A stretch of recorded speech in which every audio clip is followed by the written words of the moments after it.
Bonjour et bienvenue, vous êtes avec Fabien. Aujourd'hui nous allons voir le truc qui est le plus sympa en moto. C'est ce qu'on appelle le contre-braquage. Le contre-braquage, qu'est-ce que c'est? C'est une technique qui a pour but de changer de trajectoire. Comme je vous ai expliqué précédemment, par exemple dans le Lan, l'équilibre d'un deux roues c'est régi par ce qu'on appelle l'effet gyroscopique. L'effet gyroscopique, petite précision, qu'est-ce que c'est? C'est une roue qui tourne sur elle-même, elle produit toute seule son équilibre.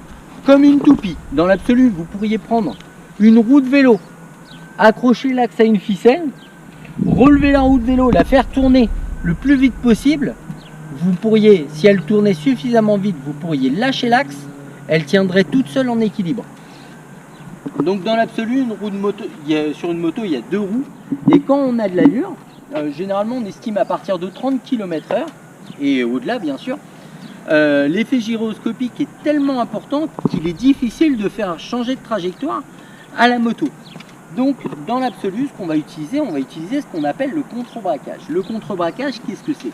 Ça va être le fait de pousser sur le guidon pour changer de trajectoire. Par exemple, si je poussais le guidon sur la gauche, du coup, logiquement, n'importe quelle personne se dirait on va aller vers la droite. Alors je sais que ça paraît bizarre, mais en fait pas vraiment. Ce qu'il faut penser, c'est que ça va changer l'équilibre entre les deux roues. Et du coup, le but, ça va pas nous faire aller vers la droite, mais ça va incliner la moto vers la gauche. Vu que l'équilibre entre la roue avant et la roue arrière, il va être plus précaire, la moto va s'incliner vers la gauche. Le mieux pour comprendre cette technique-là, c'est d'essayer soi-même. Donc, généralement, moi, ce que je fais avec mes élèves, je les fais rouler au milieu de la piste et je leur dis, tu vas pousser légèrement d'un côté, le but n'étant pas de pousser et redresser parce qu'on ne comprend pas en fait ce qui se passe, mais de pousser une seconde ou deux, de redresser, pousser une seconde ou deux de l'autre côté et d'y aller tranquillement. Donc ce qu'on va faire, je vais m'équiper et je vais vous faire une petite démonstration, comme ça on va pouvoir voir un petit peu et aborder le slalom. C'est vraiment le truc le plus sympa qui est en moto. C'est ce qui rend la moto vraiment agréable. Donc j'espère pour vous que vous allez comprendre cette explication. Et puis je m'équipe et on s'y met. Donc le but sur cet exercice, on va se mettre à peu près à 35 km en troisième. Et vous allez voir, je vais pousser le guidon légèrement vers la gauche et la moto va s'incliner vers la gauche. Et je ferai la même vers la droite et ainsi de suite. Et après je vous montrerai un petit slalom.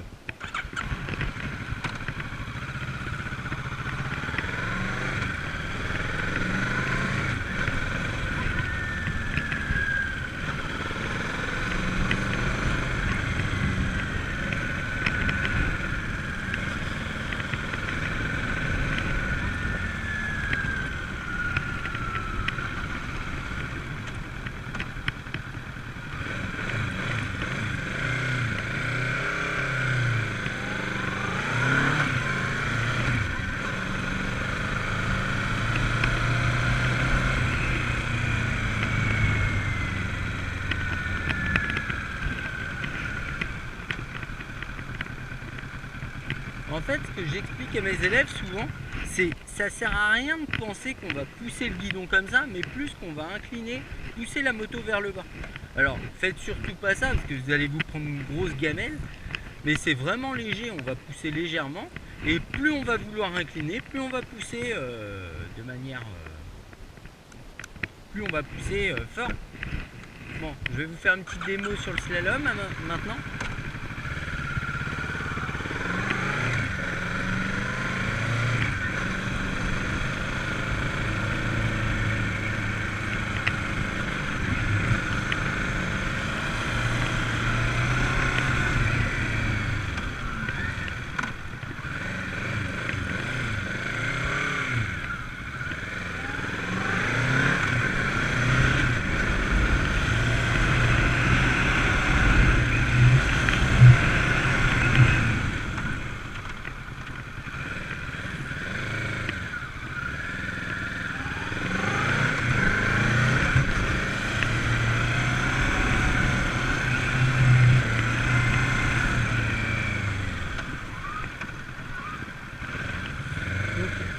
Ce qu'il y a d'important également dans le slalom, c'est que ça sert à rien de venir chercher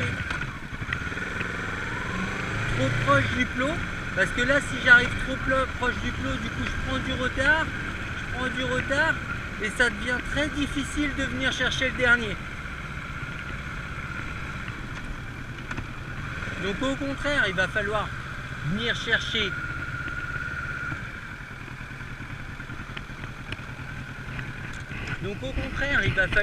chercher relativement loin du premier plot du slalom et venir chercher loin du deuxième pour passer suffisamment large et pouvoir reprendre de l'allure. Donc ça sert à rien de venir ici, parce que si vous venez ici, vous serez obligé d'attendre plus tard pour pouvoir venir chercher le deuxième et du coup le retard s'accumule. Non, ce qu'il faut, c'est venir chercher bien large, et là du coup, vu qu'on est loin, on peut l'attaquer tout de suite le premier plot et prendre de l'avance sur le deuxième.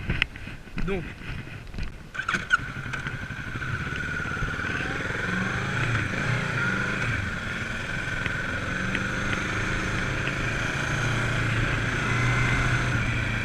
ce qu'il faut également, c'est regarder bien où vous allez, toujours regarder loin devant et ne pas s'arrêter au plot que vous êtes. Là, mon regard est sur le deuxième, hop, mon regard est sur le troisième, mon regard est sur le quatrième et je vais chercher le demi-tour. Je freine et je fais mon demi-tour.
Donc bien entendu, c'est l'exercice le plus agréable. Moi j'adore cet exercice, c'est vraiment ce qui rend la moto vraiment exceptionnelle, très agréable. Ça permet d'avoir des sensations fantastiques. Bien entendu, le but c'est pas de se faire peur, vaut mieux commencer à 30 et le faire bien, prendre une bonne trajectoire et accélérer petit à petit. Maintenant, le jour de l'examen, cette partie on vous demande de la faire à 40 km/h. Ben, si vous arrivez à la faire à 40, tant mieux. Si vous y arrivez à 45, essayez de vous entraîner à 45, voire même à 50.